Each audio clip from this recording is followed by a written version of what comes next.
Hi guys, welcome back to my page. Please like, share, and subscribe for more Chorokyu videos, 164 Tune Cars and other car toy brand. So guys, anyway, I have another Chorokyu Formula 1 or F1. It's a vintage early release of Formula 1 by Chorokyu guys. And this is the Renault Elf Michelin Formula 1 team guys. Okay, it's a number 15 and it's colored yellow with combination white with the black stripes guys, as you can see.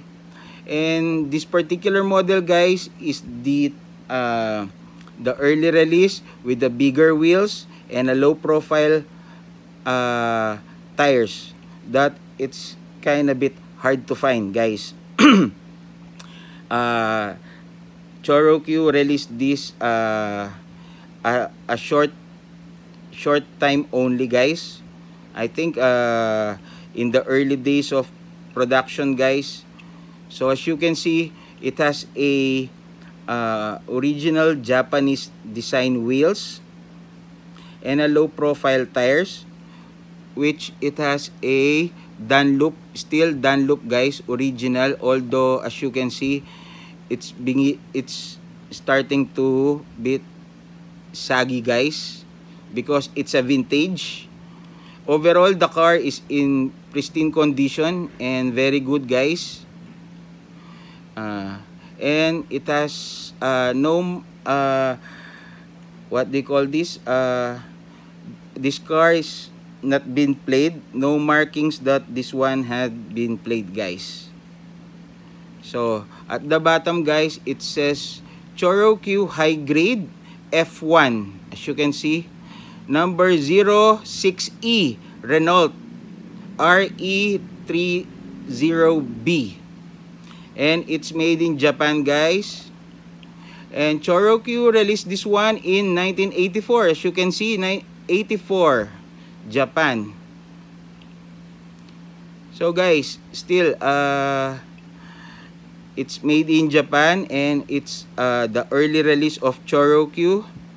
And another in my collection of Formula 1 guys. Okay, it's a unique piece. Okay, so this one is a standard size, but the wheels guys and the tires are just like from the MDX or the Pro Circuit series of Chorokyu guys. So it's a little bit hard to replace because they are not much release of this kind of wheels and tires guys.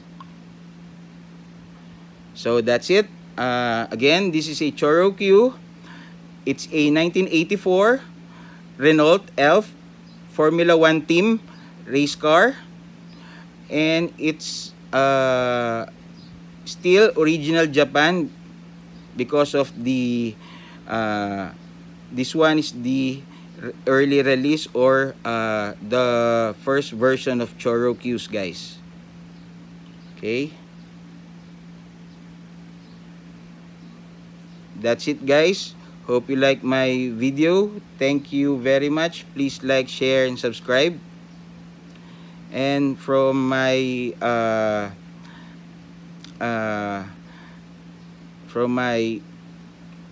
collection, I think this is my what maybe 7th or 8th in my Japan, still made in Japan guys, Formula 1. That's it. Bye bye.